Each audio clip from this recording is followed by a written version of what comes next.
Hi, I'm Mary, a librarian and book reviewer with a focus on stories written for kids, tweens, and teens. Today I get to share with you this book called Circus of Shadows by Lydia Brankovic. This is the story of Laika, who, like many of us, has a shadow that she doesn't pay much attention to, until one day the shadow begins to do things that Laika does not expect, and everything starts to feel a little bit uncomfortable. One night, Laika's shadow directs her to the inner place where all the shadows like to play, and to the circus of shadows itself. And while Laika is initially very scared of what might happen, she begins to recognize that by facing her shadow and her fears head on, she understands that they're not necessarily as frightening as she thinks. And as everyone has a shadow and darkness inside of them, finding the way to embrace those sides of herself helps to navigate the world as it stands.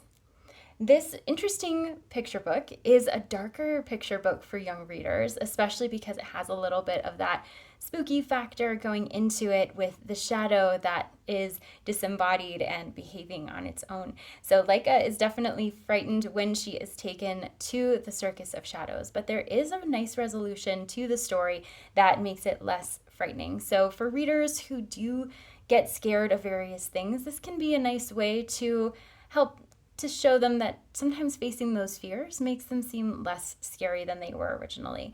Obviously, if you have a very sensitive reader, this is not necessarily going to be a good fit for them. But for readers who are open to the idea of investigating some of the darker places in the human psyche, this is a really interesting story to share. And it's unique in that aspect. Not a lot of picture books focus on this type of subject. As you're going through the book, you'll notice lots of somber colors as those shadows are coming to life. And the shadows themselves don't really have faces, so that also adds to the frightening element of the illustrations with the kind of the dark featureless bodies and the light eyes.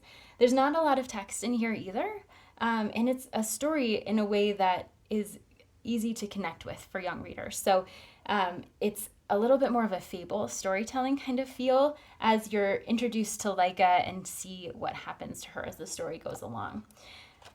The illustrations are really lovely as you're going through the book, and they pair well with the text. So as you're getting to know Laika and her shadow that is not doing the things that Laika wants it to do, readers might start to recognize that their shadow is the same as anyone else's, that they have shadows that appear and disappear with the sun, and that there are also metaphorical shadows that appear in our psyche and in our lives that sometimes it's important to face in order to embrace them and move forward.